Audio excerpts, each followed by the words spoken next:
Hey guys, welcome back to the channel. I hope everyone is doing well. Good morning or good evening, depending on where you are in the world. So this is a list of the Zega managed ETFs, including Defiance YieldMax and SOFI's data for April 2024. So unfortunately, this month was a little bit bumpy for pretty much every fund, but let's just take a look. So, obviously there's quite a few of them, and the whole purpose of this series was that, it's a it's a good way to see which ones are awesome and which ones stink. Unfortunately, pretty much this month, pretty much everything stinks, but it's just a temporary blip, I think. So for new members, I like to try to do this based on first like the average yield, and then I also broke out like different ways to kind of evaluate these ETFs. So for example, like price rank, the standard deviation of the yields, the liquidity, correlation, and the potential breakdown. Now the thing, I, I'm kind of behind in terms of like I guess like the general high yield community, so wasn't sure if I should continue doing this in the future. So if it can help me out, maybe by May, I'll finally hit 1,001, because I feel like I'm pretty much like dead last in terms of like the high yield YouTubers, and pretty much everybody else is growing at a nice clip, and you know I guess I'm down in the basement. So if you want me to continue, please let me know in the comments section, or please subscribe. It's kind of rough over here. And then also like I also consider volume in the tier list as well. So give me 1 second. So I'll just pop over to the spreadsheet.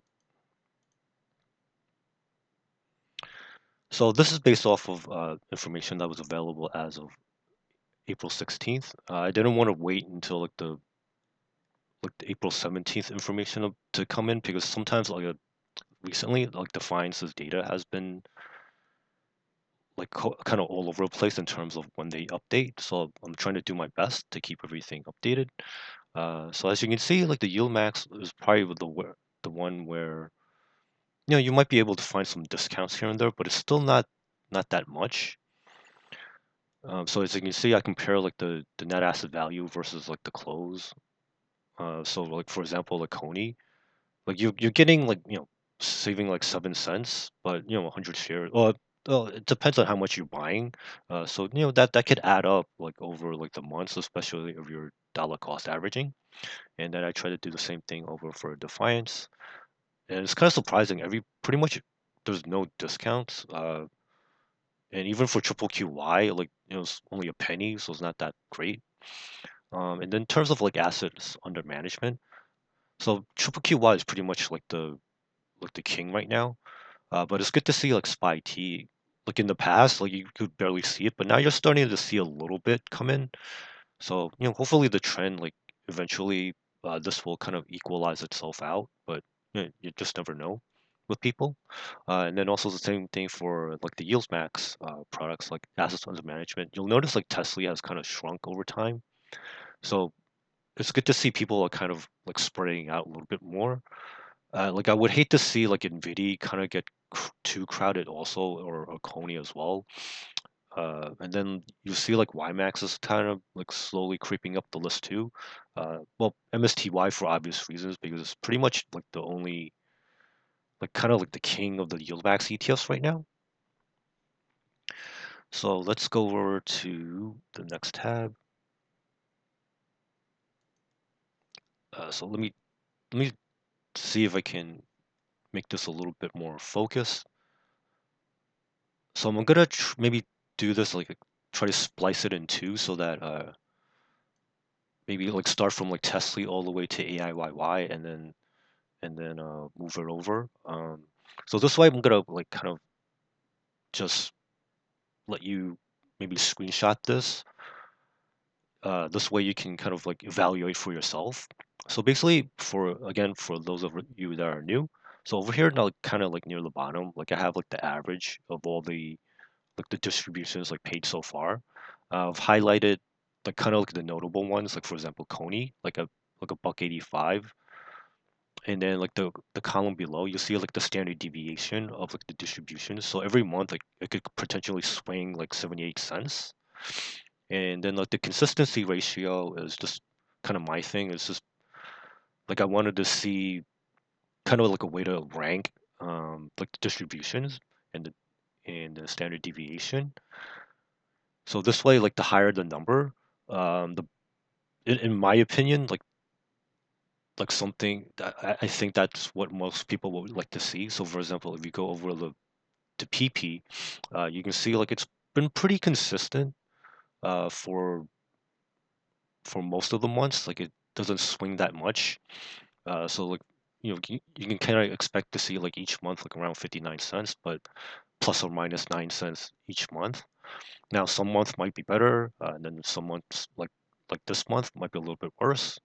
But this is kind of like one way like you can kind of look at things.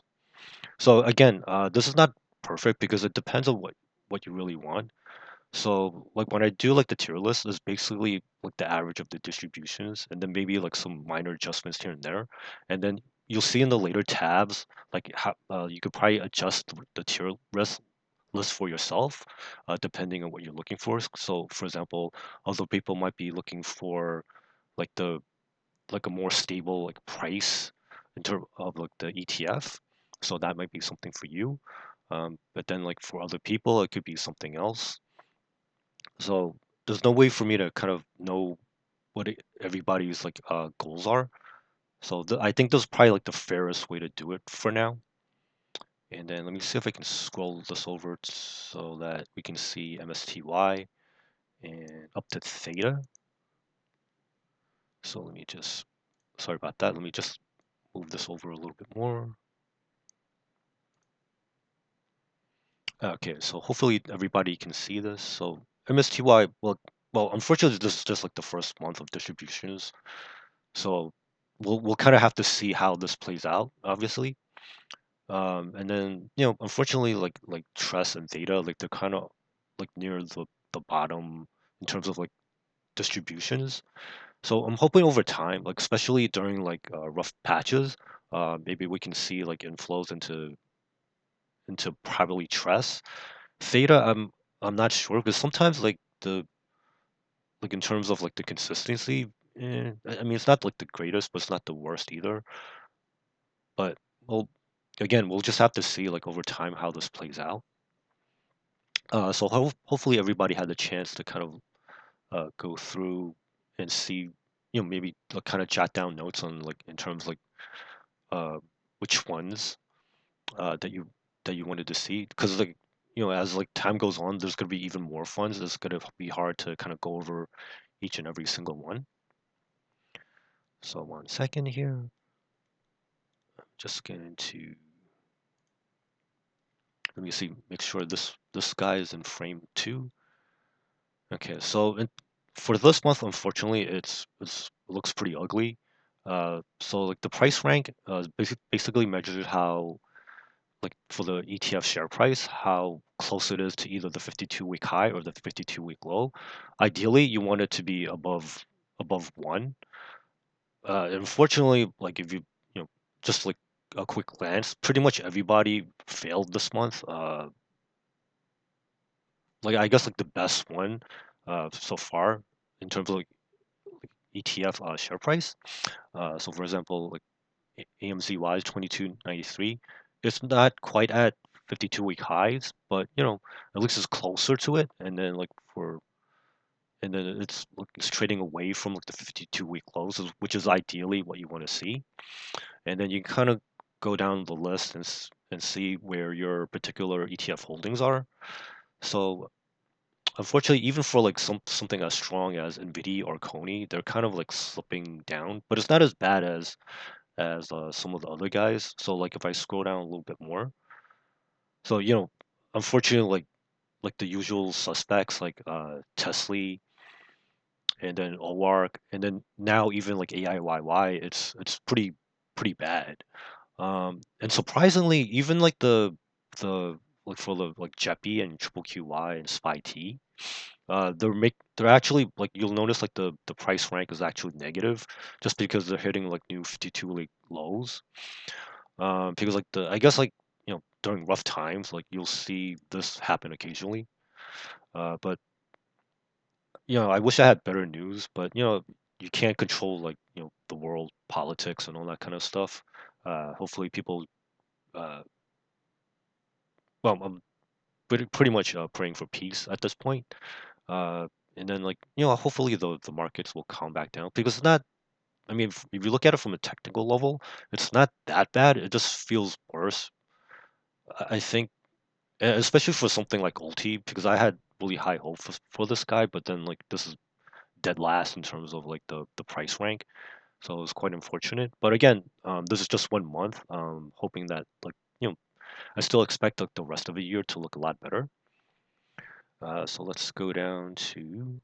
So hopefully, again, you folks had a chance to kind of like jot some notes. So let's take a look at the drawdown. So this one is another way to kind of look at things.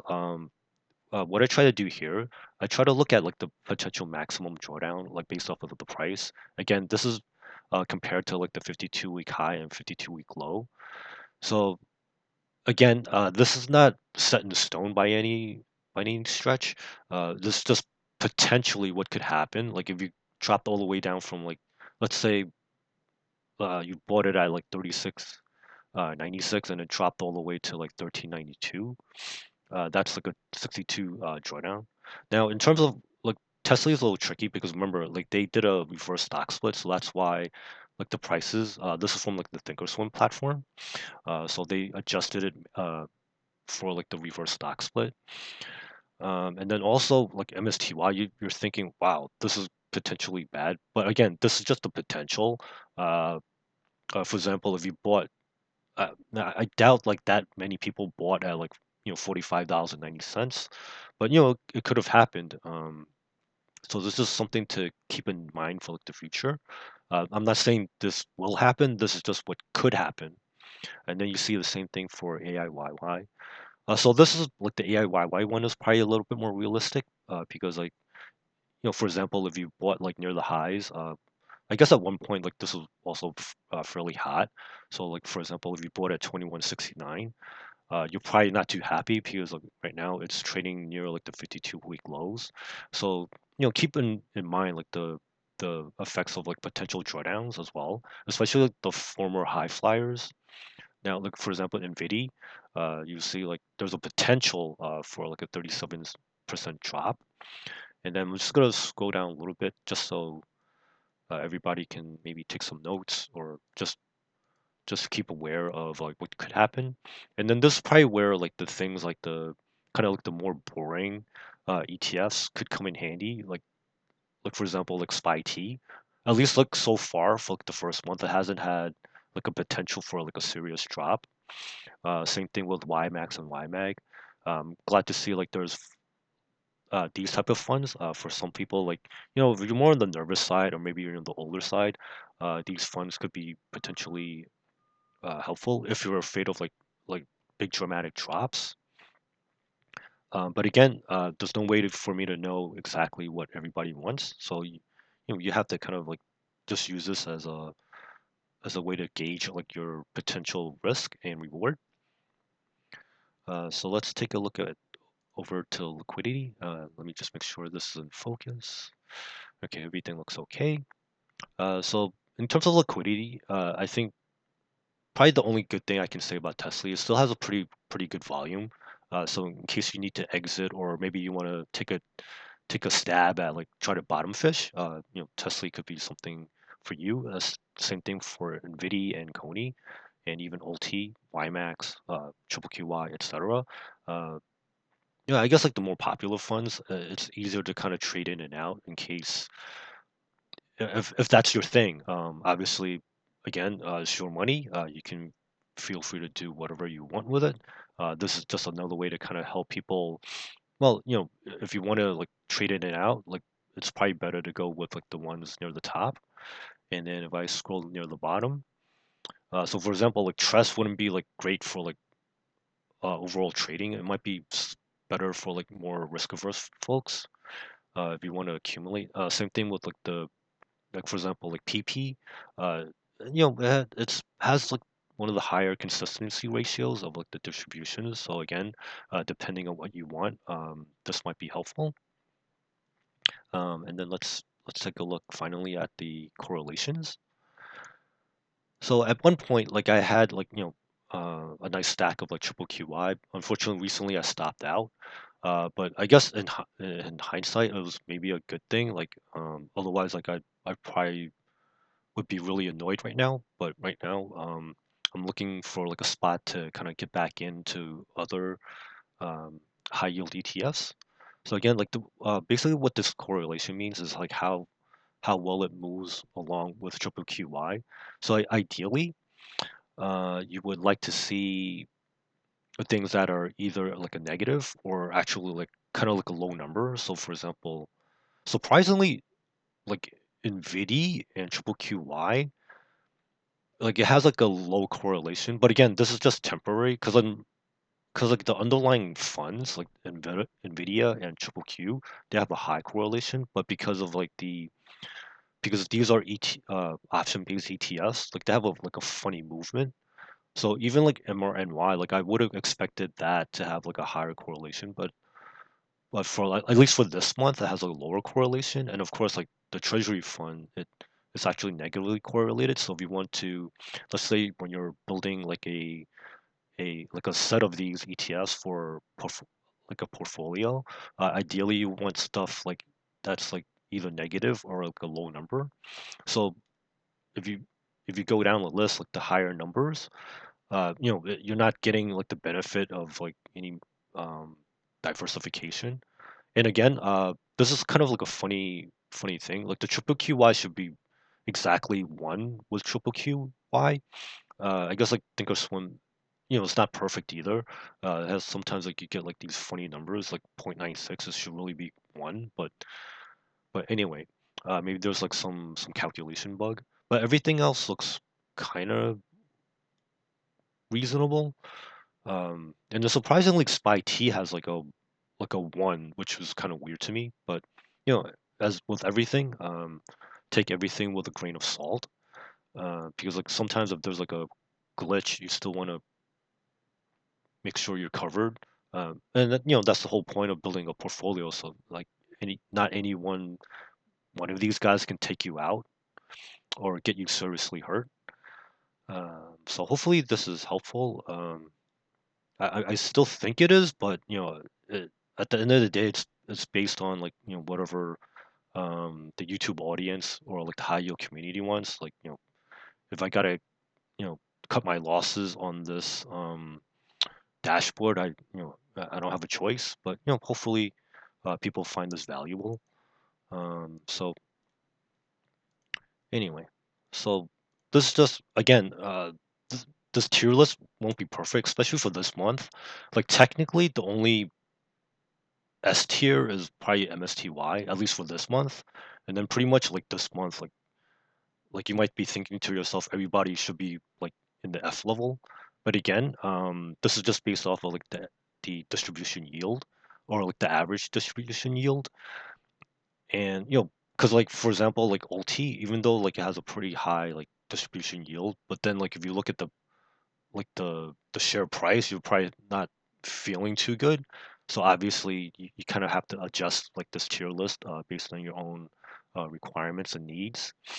Um, and I'm hoping like something like SPYT will eventually kind of as like the track record builds, like it'll probably move up the list. I'm thinking. But again, like the market right now, you just never know what's gonna happen. So again, this is not like perfect. Not everybody. There's no way for me to satisfy everybody. Because I remember like there was like a comment like Tesla. I know it, based on share price, like it's not exactly like a B tier, but like on the in terms of like the distribution, it is what it is. Like I try to like space it out so like it's more kind of like based on a curve. So again, this is just like my way of presenting things, because otherwise, like everybody is gonna dump everything in like the F tier. So, and that's not quite fair. So again, this is just a Panda opinion. You might have different goals and preferences. Let me know like how you would rank them and with what criteria, and be specific. Otherwise, like you're just saying, oh, I like this one because I like it, and that doesn't really count and it doesn't really help anybody.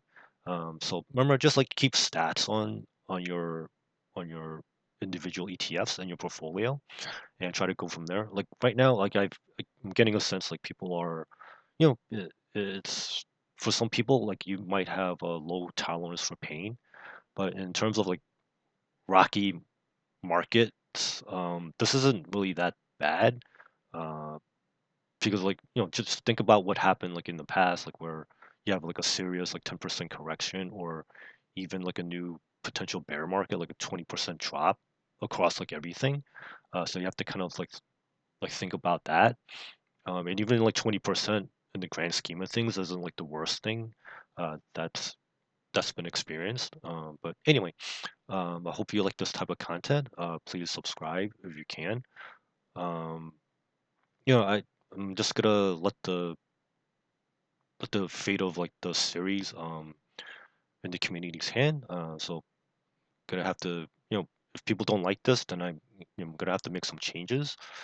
So thank you for your support. Thank you for watching, and I hope people make some good money out there despite some of the rockiness. So I'll see you in the next video. Bye now.